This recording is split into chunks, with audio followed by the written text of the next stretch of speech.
Hello everyone, my name is Z, and today I'm going to be showing you how I built an indoor garden window viewing thing. I'm bad at names, so I don't know what we're calling it yet. The best bit is it's using items that can be found from the vendors within the community area, so no need to go out and grind for those hard to get items. This is my floor plan as it stands at the moment. I have like a community area, a kitchen, a pantry, and then a stairwell ready for later on when I want to build the upper levels. I have put a T-junction room in place so that I can then have other rooms coming off that at a later date. I'm then adding a tiny room onto one side of that, and then on either side of the tiny room we're going to add 2 closets. Those are going to be the garden areas. And then I'm adding a small room onto the very end. The first thing you want to do is set up the wall styles. So in the alcove, I went for a generic wall style, and then the material was Bel'Amath softwood. I found that having the darker background meant that there was less reflection from the light of the windows. Everywhere else, the wall style is Bel'Amath medium. The floors are all rugged floors, and the ceilings are all Bel'Amath softwood as well.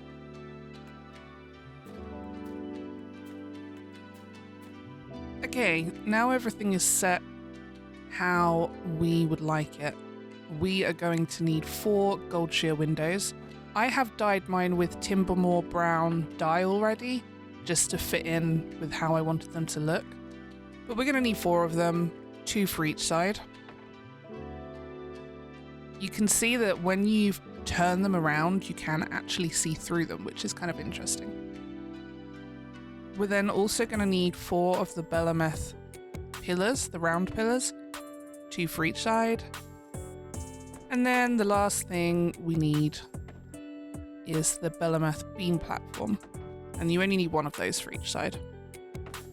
To start off with, we're going to place all the trees, flowers, rocks, anything that you want in these areas. Just go ahead and fill it all in. I've put a couple of the smaller trees in there. I've put some of the elwyn grass down. I've put a few of the plants that are available. I even resized a boulder to put in there. Even if something is too big, just use the advanced controls, scale it down, fit it around. The only thing I would say is if you have any adjoining rooms, just be careful, because if you have a large tree in there, some of the tree branches can creep through and be visible into the next room.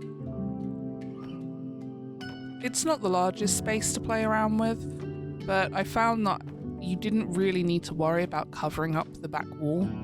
Once the windows are in place, the glow coming off the windows kind of detracts away from that bare brown back wall. Yeah, looks like I'm pretty happy with that. So to put the windows in, we are going to scale them up using the advanced controls to 200%, both of them at the same time.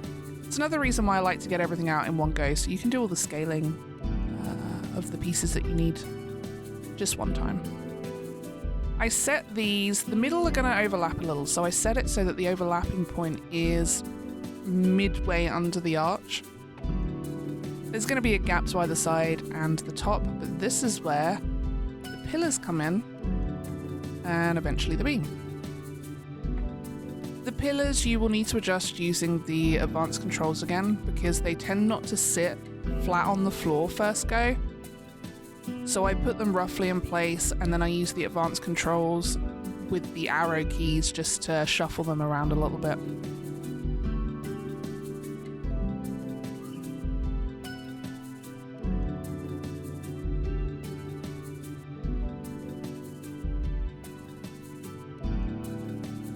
And for the gap on the top, we're going to put the beam in there.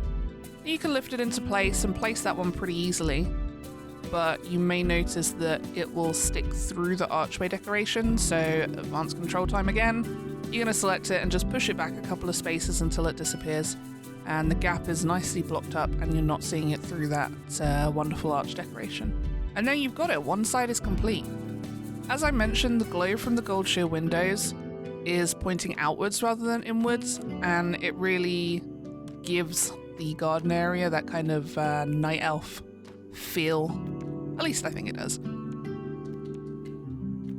We're very quickly going to set up the other side as well, so that we can finish the build.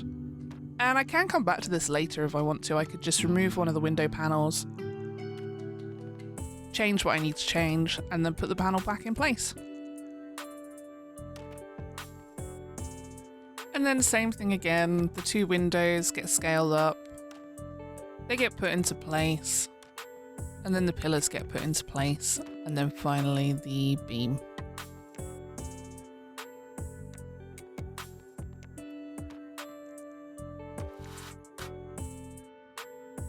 And that's both sides done.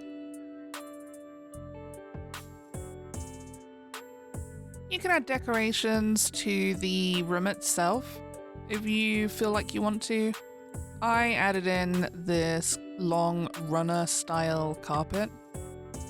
And I also added in two elegant benches as well as window seats. These got scaled up.